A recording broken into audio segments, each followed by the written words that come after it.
السلام عليكم، عاملين ايه؟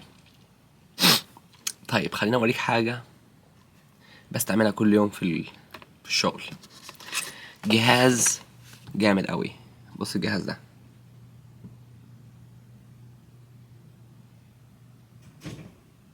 الجهاز ده اسمه الفلوك. يعني ايه بقى؟ توصل دي هنا، توصل دي في الحيطه، وينفع تقرا. شايف؟ لو مثلا تروح على كلمة كيبل دي، شايفها؟ دوس عليها، هيقرا لك الكيبل ده شغال ولا مقطوع ولا مكسور ولا عايز يتغير. فاهمني؟ شايف؟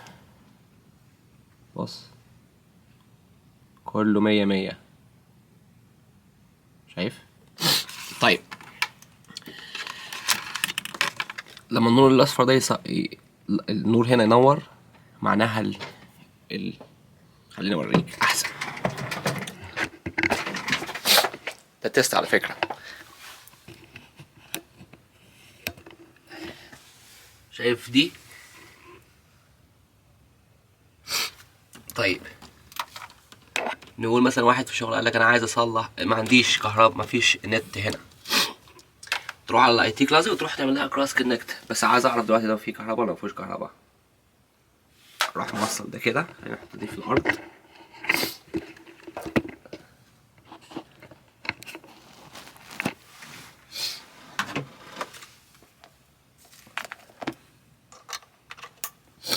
زي كده،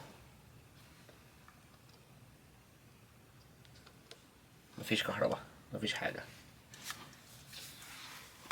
طيب لو عملنا دي،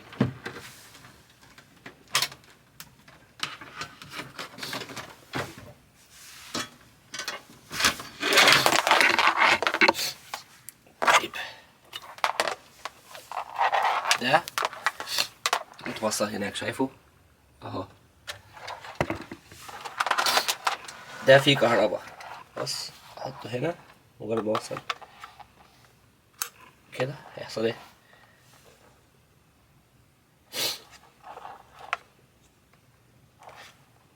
شايف النور؟ معناها كده الوال جاك كده اكتف. شايف؟ ينفع تدوس على تشوف السويتش، طبعا مينفعش ادوس لك عليه عشان فيه الانفورميشن. وعندك هنا الكيبل، تشوف الكيبل اللي خربان ولا شغال.